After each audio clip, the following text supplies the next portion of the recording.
rôle des reins dans l'élaboration de l'urine, nous retenons que les reins jouent un rôle, bien sûr, dans l'élaboration de l'urine, puisque c'est l'appareil qui est chargé de produire les urines et qui permet donc de débarrasser le sang de beaucoup de déchets et bien sûr de créer ce qu'on appelle une certaine constance et un certain équilibre dans le milieu sanguin, dans le plasma si vous voulez.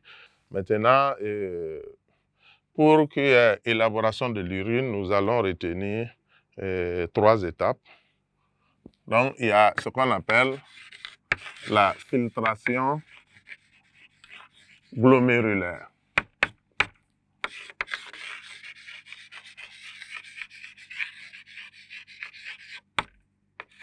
La filtration glomérulaire, qu'est-ce qui se passe là-bas? C'est que quand le sang arrive, donc bien sûr, au niveau donc, des glomérules, donc il va donc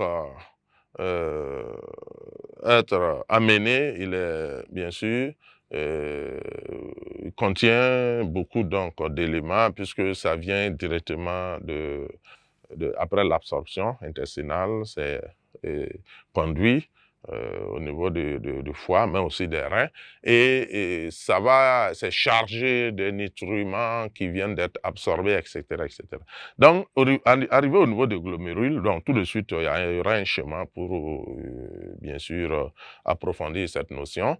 Et le glomérule, donc, arrivé là-bas, il y a ce qu'on appelle la filtration, c'est-à-dire tous les éléments qui donc sont dans le sang, fortement concentrés dans le sang et qui sont des molécules assez petites, pas très grosses, ils vont passer directement dans la capsule de Bowman, donc dans le néphron. Donc, vont passer dans le néphron par simple osmose ou par simple dialyse, l'eau également, les sels minéraux, le glucose, tous ces éléments-là vont passer, à l'exception de certaines grosses molécules comme les protéines et puis les lipides, qui sont des molécules de grosse taille, qui vont rester donc dans le sang. Donc, cette partie-là, on va appeler cette étape-là, appeler donc filtration glomérulaire. Et à l'issue de la filtration glomérulaire, on va obtenir une urine qui est appelée urine primitive. Donc, ça va donner donc l'urine primitive. Donc, on pourrait dire que ça conduit à la formation de l'urine primitive. On parle de pré-urine aussi. Donc, l'urine primitive.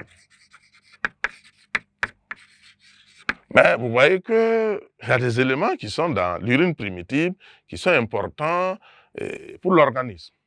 Comme je le disais tout de suite, on ne jette pas le bébé avec l'eau du bain, n'est-ce pas? Donc, il faut récupérer notre bébé. Et ce qui va se passer dans la deuxième étape, qui est donc la réabsorption tubulaire. Donc, la réabsorption tubulaire,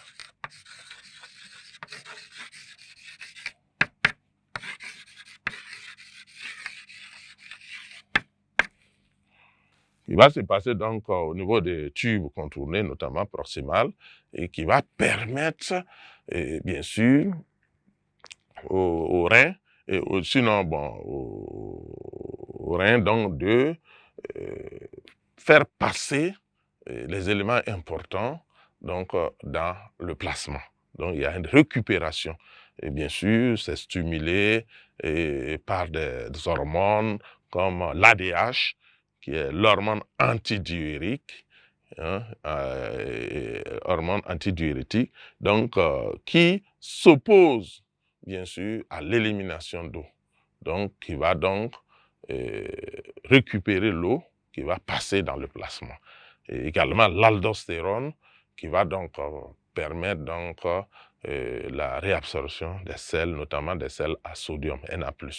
Donc, il va récupérer, donc les reins vont récupérer la plupart des éléments qui sont importants, qui sont passés par les glomérules pour constituer ce qu'on appelle l'urine primitive. Donc, il faut prendre tout ce qui est important et on repasse dans le sang. C'est pourquoi on parle de réabsorption. Donc, c'est réabsorber du néphron vers le plasma. Donc, c'est la deuxième étape. Et bien sûr, il y a une troisième étape qui est la sécrétion tubulaire.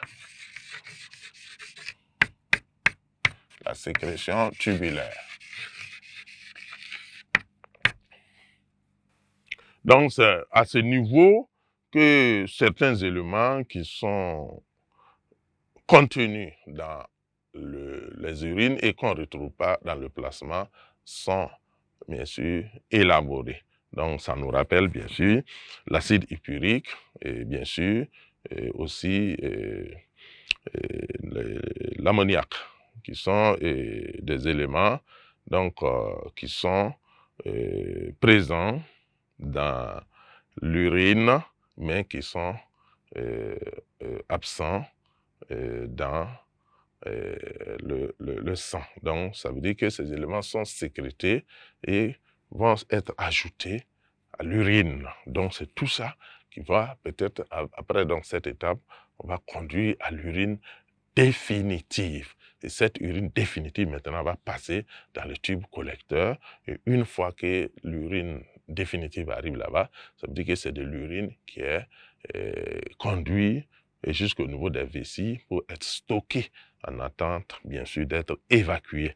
Lorsqu'on part pour se soulager, on part pour uriner. Donc, on va donc débarrasser l'organisme de toutes ces substances-là qui se retrouvent donc dans l'urine définitive. Donc, nous retirons bien sûr que dans la formation de l'urine, on a 3 étapes.